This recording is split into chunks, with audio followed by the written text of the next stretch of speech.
लाल सागर में फिर किया जहाज पर मिसाइल हमला, यूएस को दिया चैलेंज। यमन के हूती विद्रोहियों ने गुरुवार को लाल सागर में लाइबेरिया का झंडा लगे एक कंटेनर जहाज को निशाना बनाकर 2 बैलिस्टिक मिसाइल दाग दी। एक अमेरिका रक्षा अधिकारी ने यह जानकारी दी। हूती विद्रोहियों ने ऐसे वक्त मिसाइल दागी है जब अमेरिका ने उन्हें निशाना बनाकर हवाई हमले तेज कर दिए हैं।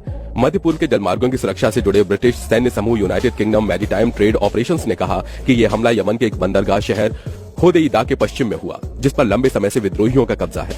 समूह ने कहा कि चालक दल और जहाज सुरक्षित है। अमेरिकी रक्षा अधिकारी ने कंटेनर जहाज की पहचान कोई के रूप में की। फिलहाल हूती ने हमले की जिम्मेदारी नहीं ली। निजी सुरक्षा फर्म एम्ब्रे ने शुक्रवार रात बताया कि लाल सागर और अदन की खाड़ी के बीच बाब अल मंडेब जलसंधि के पास एक जहाज को मिसाइल से निशाना बनाया गया।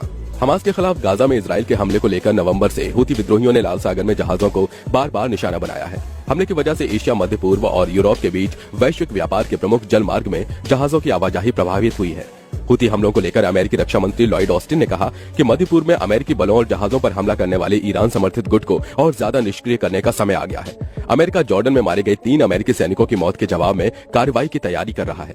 कई दिनों से अमेरिका की ओर से संकेत दिए गए हैं कि हमला जल्द होने वाला है। हालांकि इन धमकियों के बीच गुरुवार को आखिरकार एक जहाज पर हूतियों ने लाइबेरिया के झंडे वाले कंटेनर जहाज पर मिसाइल दागी।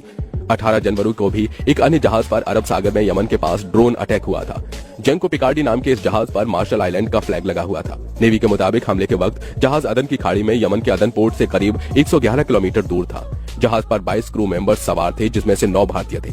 हमले में किसी को नुकसान नहीं पहुंचा। ड्रोन अटैक की सूचना मिलते ही नेवी ने वॉरशिप आईएनएस विशाखापत्तनम को मदद के लिए रवाना किया था। समुद्र में जहाजों पर हूती विद्रोहियों और समुद्री लुटेरों के हमले का असर भारत पर भी पड़ रहा है। दोनों गुटों ने कई बार भारत आ रहे जहाजों या फिर भारतीय क्रू वाले जहाजों पर हमला किया है। ऐसे कुछ मामलों पर एक नजर डालें तो 4 जनवरी को सोमालिया के समुद्री लुटेरों ने अरब सागर में लाइबेरिया के फ्लैग वाले लीला नॉरफोक जहाज को हाईजैक कर लिया था। भारतीय नौसेना ने 5 जनवरी को बताया कि जहाज ने ब्रिटेन के मैरीटाइम ट्रेड ऑपरेशंस पोर्टल पर एक संदेश भेजा था, जिसमें कहा गया था कि 4 जनवरी को शाम को 5-6 समुद्री लुटेरे हथियारों के साथ जहाज पर उतरे थे।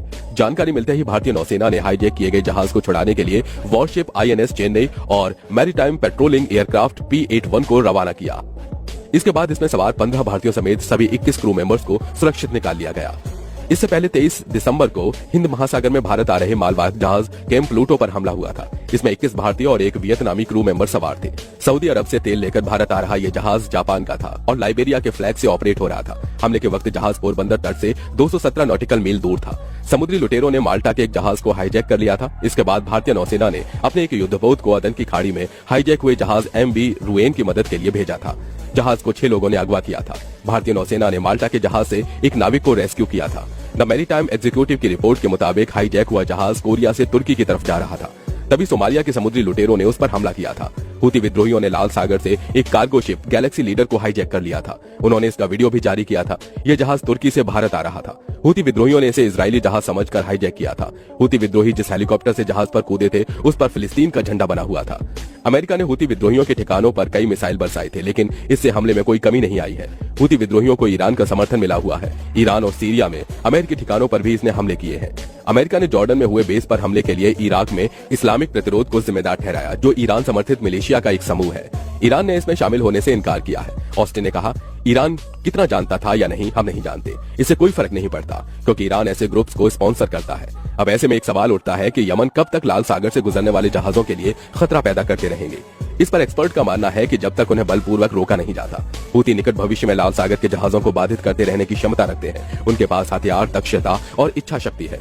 वे जो मिसाइल और ड्रोन जहाजों पर दाग रहे हैं, वे अमेरिका और उसके सहयोगियों द्वारा उन्हें मार गिराने के लिए आवश्यक हथियारों की तुलना में बहुत सस्ते हैं। हूती अगर सटीक और सीधा निशाना नहीं लगा पाए तो भी वो जहाजों की आवाजाही रोक तो सकते हैं। इससे बढ़कर वो लाल सागर में हुड़दंग करते रहने की मंशा रखते हैं। वो अपने हमलों से खुद पर और फिलिस्तीनियों पर विश्व का ध्यान आकर्षित करने में जुटे हैं। ऐसे में अमेरिका के पास कुछ ही विकल्प बचे हैं। इसने क्षेत्र में अपनी अंतर्राष्ट्रीय समुद्री सेना को मजबूत किया है, हूतियों की फंडिंग पर अंकुश लगाया है और चेतावनी जारी की है। इनमें से कोई भी उपाय अभी तक हूती हमलों पर लगाम लगाने में सफल नहीं हुआ है।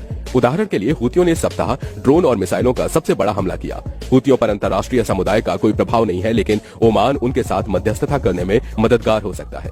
यदि ओमान इस प्रयास में विफल रहता है तो अमेरिका और उसके सहयोगी सैन्य कार्रवाई को मजबूर हो सकते हैं। यदि सभी पक्ष एक दूसरे की खींची सीमा के भीतर काम करते हैं तो लाल सागर में चल रही जैसा को तैसा की कार्रवाई पर काबू पाया जा सकता है।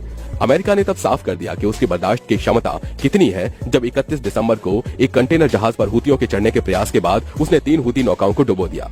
हालांकि हूतियों ने अपने हमले जारी रखे हैं, लेकिन तब से उन्होंने किसी और जहाज का अपहरण नहीं किया है।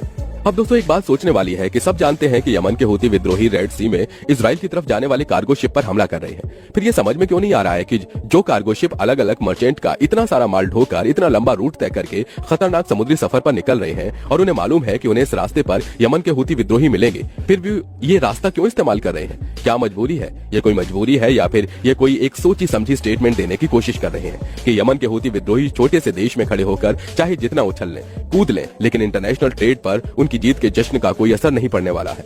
हम यूके की शिप को इसी रास्ते से भेजेंगे, हम अमेरिकी कार्गो शिप को भी इसी रास्ते से भेजेंगे और ये हमारी जिम्मेदारी है कि हम दुनिया तक ये संदेश भेजें कि यमन के हूती विद्रोहियों के लिए बिल्कुल मत डरिए, ये रास्ता बिल्कुल खुला हुआ है और हम प्रोटेक्शन दे रहे हैं। ये स्टेटमेंट अमेरिका देना चाहता था, लेकिन उनकी स्टेटमेंट के ऊपर यमन के हूती विद्रोहियों ने पानी फेर दिया। शायद इसी बात को प्रूव करने के लिए बार बार यूके और यूएस दांव खेलते हैं और मर्चेंट शिप को उस जगह से निकालने के लिए फोर्स करते हैं। और उसके बाद जब यूके और यूएस टेस्ट करते हैं कि उनकी मिलिट्री जो वहां पर तैनात है क्या वो यमन से आने वाले प्रोजेक्टाइल्स को हवा में रोक सकती है, पता ये चलता है कि यमन के हूती मिसाइलों का शिप पर अटैक हो जाता है। उसके बाद वहां पर यूके की शिप पहुंचती है और उसके बाद रेस्क्यू करके या तो उस शिप को वहां से निकाल लिया जाता है या फिर आगे बचाते हुए लेकर जाते हैं। ऐसे में कितने लोग प्रभावित हो रहे हैं और यहाँ पर क्या दिखाया जा रहा है कि एक तो इतना बड़ा समुद्री रास्ता, उसके बाद हूतियों का खतरा, उसके बाद इतना रिस्क लेने के बाद इंश्योरेंस का बहुत बड़ा ज्यादा पैसा। दरअसल जिस तरह से आप नई गाड़ी खरीदते हैं उसका इंश्योरेंस होता है, ठीक उसी तरह से जहाजों में जो कार्गो लोड किया जाता है उसके बाद उस शिप का भी एक इंश्योरेंस होता है। शिपिंग कंपनी वो इंश्योरेंस करवाती है ताकि अगर कल को कोई दुर्घटना हो जाए तो उसका पूरा पैसा न डूबे, वो निकल जाए। ऐसे में इंश्योरेंस के रेट भी एकदम से आसमान छूने लगे हैं, क्योंकि उनको मालूम है कि यहाँ पर यमन के हूती विद्रोही बैठे हैं और यहाँ हिट होने के चांसेस बहुत ज्यादा हैं, खासकर जब फॉर्म पर लिखा ये हो कि ये शिप गल्फ ऑफ एडन से होकर बॉबे मानदेव और लाल सागर से होकर स्वेज नहर की तरफ जाएगा, तो ऑलरेडी प्रीमियम घटा दिया जाता है। अब इतना सारा रिस्क लेने के बाद भी ये शिप वहां पर नहीं पहुंचते हैं और हिट हो जाते हैं।